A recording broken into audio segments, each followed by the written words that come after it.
E aí pessoal, tudo bem? Hoje nós vamos começar mais uma videoaula sobre os povos mesopotâmicos, ok?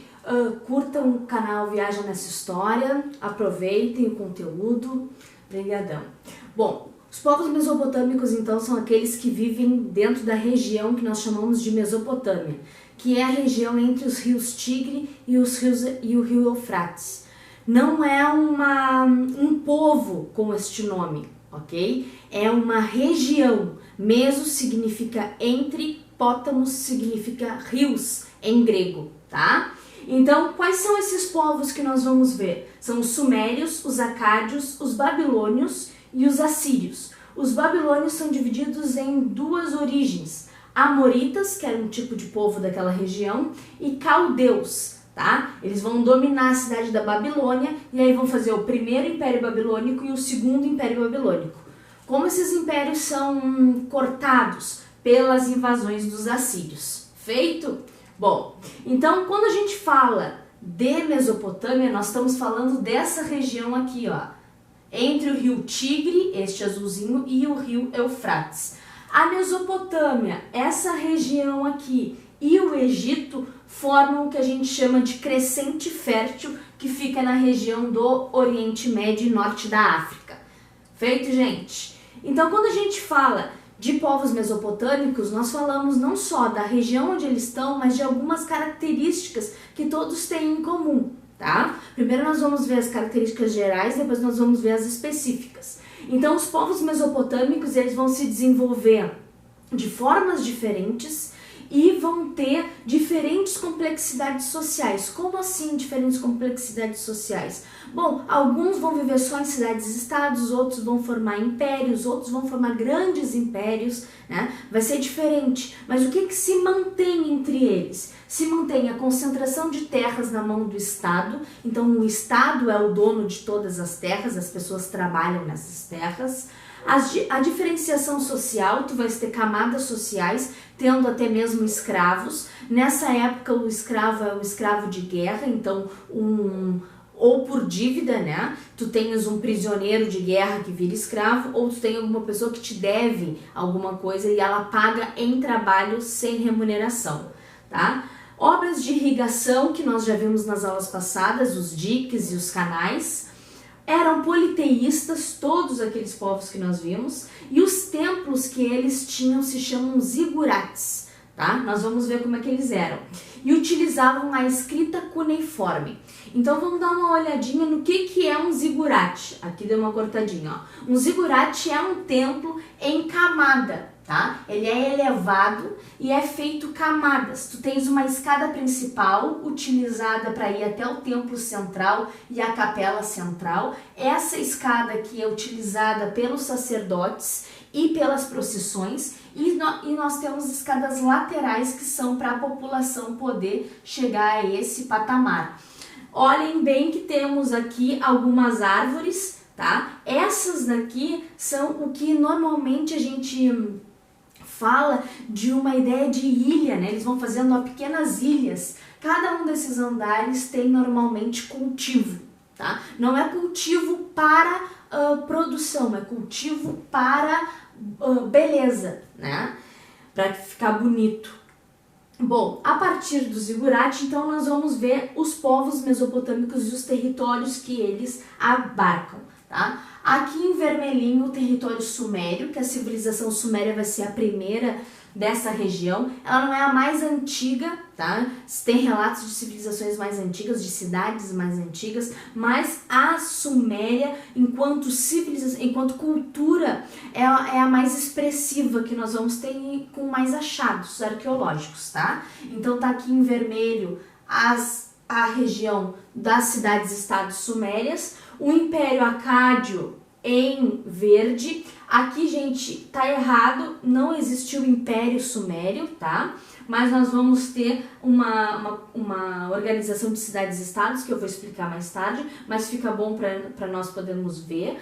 Em verde, então, os acádios. Em amarelo, os assírios, pode ver que é bem grande, ó. E em verde claro, os babilônios que vão aqui, ok? Tá, mas tá uns por cima dos outros? Isso mesmo, nós vamos ver que uns povos conquistaram outros, tá? Bom, quando a gente fala então em sumérios, acádios, olha aqui ó, os babilônios vistos como amoritas e os babilônios vistos como caldeus, o que que nós vamos ver? Nós vamos ver principalmente a organização das cidades, as formas de liderança, né? O seu território. Então eu achei melhor ficar vendo em uma tabela, que aí nós temos a organização bonitinha. Todos eles são politeístas, os deuses às vezes vão ser assimilados pela população que domina, então deuses dominados vão ser assimilados pela outra cultura e aí nós vamos ter uma mistura entre as religiosidades desses povos, tá? Por isso que às vezes a gente chama de deuses mesopotâmicos. Por quê? Porque eles vão existir numa cultura e depois eles vão ter outro nome quase igual na outra e aí assim vai indo. Bom, os sumérios então, os sumérios vai ser a nossa primeira população mesopotâmica a ser estudada. Os sumérios, eles vão ter essas principais cidades-estados, Ur, Uruk, Nippur e Lagash. O Patesi é o líder dessa cidade-estado. Os sumérios vão se desenvolver em cidades-estado, lembrando que as cidades-estados são aquelas que são independentes entre si, tá? E aí o que vai acontecer? O Patesi vai ter a centralização política, militar e religiosa. Então ele domina tudo, todas as questões da cidade-estado. Feito, existem várias cidades-estados sumérias, essas são as principais. Quando a gente diz que uma cidade-estado é suméria, é porque ela tem a mesma cultura, a mesma língua, a mesma religiosidade, ok? Bom, as classes dominantes vão ser os sacerdotes e a burocracia administrativa, ou seja, os funcionários desse Patesi, né? O desenvolvimento da escrita cuneiforme vai ser a principal questão dos sumérios. Por que nós estudamos eles? Porque eles desenvolveram a primeira forma de escrita que se tem notícia, que é a escrita cuneiforme, que depois nós vamos ver. Feito? Os acádios são importantes para nós, porque os acádios são os primeiros a unificar as cidades-estados sumérias, ou seja, eles dominam os sumérios, né? E eles formam um primeiro império mesopotâmico que nós vamos ver. Ainda um império não muito centralizado numa cidade acádia, né? Mas ainda assim um império. Como assim não muito centralizado? Bom, os acadianos eles não vão retirar os patesis das cidades sumérias, os líderes, eles não vão mexer nos governos, eles vão só exigir tributos à sua cidade-estado. Né? Então, na realidade, há um domínio econômico numa região mais do que um império propriamente dito. Só que a gente passou de uma cidade-estado que não dominava outras para uma cidade que domina outras, mesmo que economicamente. Vocês entendem? Por isso que é primeiro império. Então, os acádios eles são responsáveis pela unificação das cidades sumerianas. O rei Sargão I é o que vai unificar isso e formar o Império Acádio. Vai ser acádio sumeriano, por quê? Porque vai ser as cidades-estados acádias e as sumérias pagando tributo a esse rei. Feito? Bom, a absorção e a síntese da cultura suméria vai existir. Deusas como, por exemplo, Inanna, que era a deusa da guerra, da lua e da fertilidade, para os sumérios vai ser a deusa Ishtar, da deusa da guerra, da fertilidade e do amor acadiana, né? Então aí nós vamos ver que os deuses vão começar a se misturar, os ritos vão começar a se misturar, né? Porque existe uma mistura de culturas. Esse império vai ser de curta duração, principalmente por causa da morte do rei Sargão, que vai gerar revoltas e disputa política, que fica fragilizada a esse império acádio e tu fica suscetível a invasões estrangeiras. Feito, os amoritas, que são os primeiros babilônios, os acádios formaram a cidade da Babilônia, tá? Vão centralizar um pouco o seu poder numa cidade chamada Acade, né? Daí acadianos, acádios, e os acádios vão criar uma cidade-estado chamada Babilônia. Nessa cidade, os amoritas vão invadir, né? E aí os amoritas vão a partir do rei Hammurabi, que é o rei mais famoso, né, desse Império Babilônico. Ele vai, além de expandir as fronteiras, criar o primeiro código de leis escritas da história. Então vai utilizar a escrita cuneiforme para formar um código de leis. Né? Mas como assim? Não existiam leis antes? Existiam leis, gente. Sempre vai existir leis, mas as leis são passadas por tradição oral, ou seja, é passado que pela tradição não se mata outra pessoa. Né? Agora tu vais escrever isso, então tu vais dizer que não é porque eu disse, é porque está escrito aqui. Mesmo que parte da população seja analfabeta, a maior parte da população, né? Só a elite era letrada, só os sacerdotes, os escribas, que são quem vai escrever, são letrados, né? Mas mesmo assim, tu vais ter uma preocupação em colocar na argila, que não é no papel, né? A escrita cuneiforme ela vai ser feita em blocos de argila e aí vai ser escrito o primeiro código de leis. Então o Hammurabi vai ser importante pra gente por isso. Eles vão conquistar toda a Mesopotâmia, então vão conquistar os acádios, vão conquistar as cidades-estados sumérias, né? Vão formar o primeiro Império Babilônico. Ué, mas tu não falasse que era o primeiro Império Mesopotâmico, os acádios? Sim, presta atenção, mesopotâmico por ser o primeiro império a se formar na Mesopotâmia. Aqui, o primeiro Império Babilônico. Por quê? Porque nós temos um segundo Império Babilônico depois, entende? É dentro dos babilônicos. O que acontece nesse primeiro império? Tu vai ter a criação das leis, então, o Código de Hammurabi, e vai declinar esse império com a morte do Hammurabi, que vai causar uma fragmentação política e vai ficar suscetível a invasões estrangeiras. Invasões de quem? Dos assírios.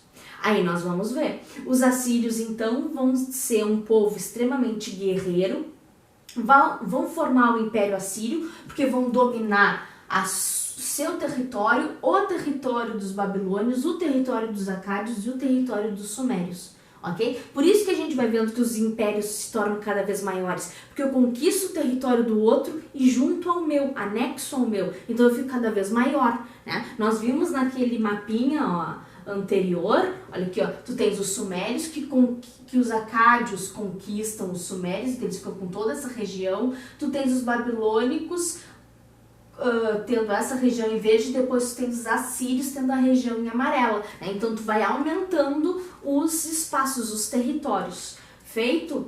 Continuando aqui, nós vamos ter então o Império Assírio conquistando a Mesopotâmia, fazendo uma expansão territorial enorme, sendo um estado militarista, tá? Com muita violência, vários tributos e as escravizações dos povos dominados, tá? O fim do império vai ser uma aliança entre medos e caldeus. Caldeus vão ser os próximos impérios babilônicos que vão resgatar essa cultura dos amoritas, tá?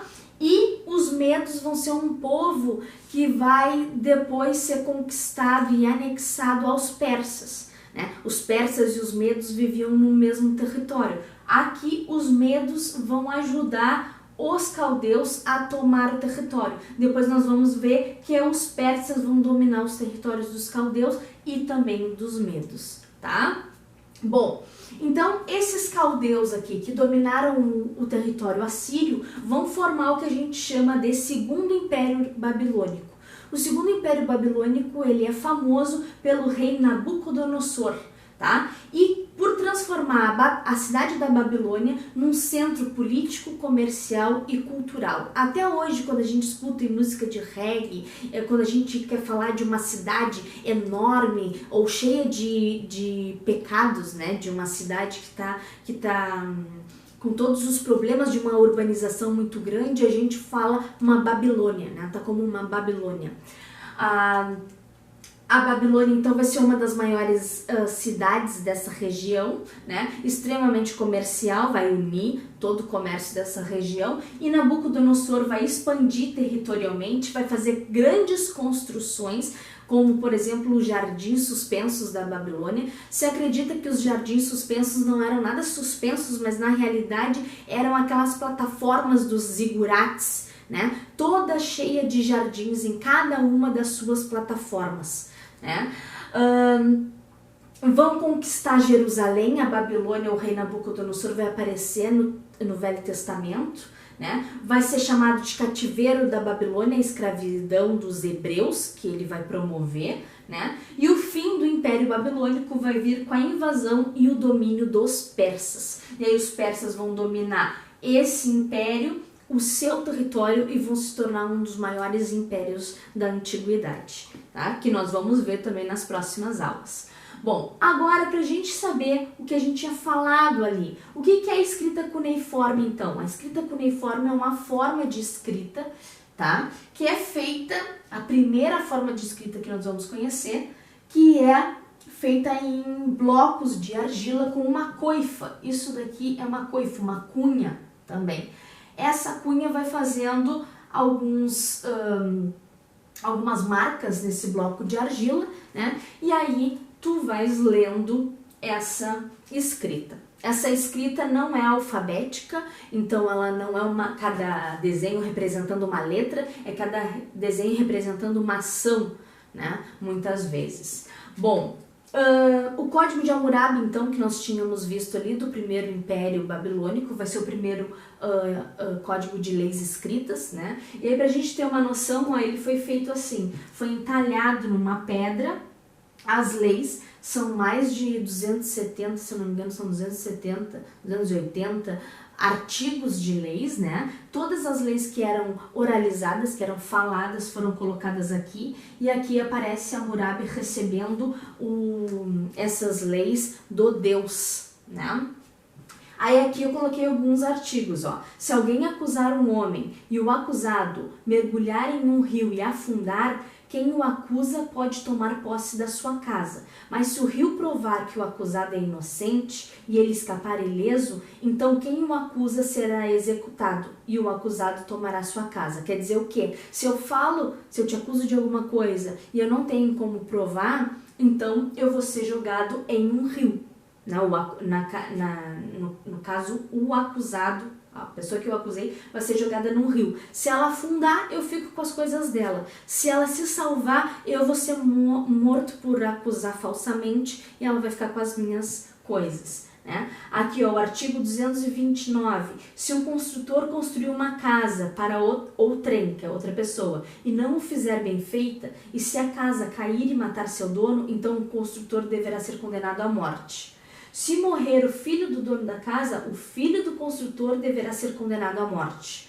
Se morrer o escravo do proprietário, o construtor deverá pagar por este escravo ao dono da casa. Então vocês podem ver que a ideia do Código de Hammurabi, ele é uma ideia que a gente chama baseada na lei de talião. O que é isso? Lei de talião é a ideia de tu fazeres uma troca igualitária, né? É olho por olho, dente por dente. Ó, morreu o filho do dono da casa, tu mata o filho do construtor, né?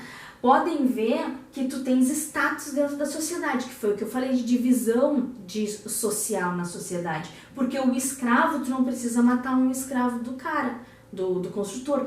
O construtor pode te pagar um escravo novo. Então tem diferença de status, né? O filho livre do construtor e o filho livre de quem estava pedindo para construir uma casa, a morte vai equivaler. Aqui do escravo não, tu simplesmente paga outro escravo.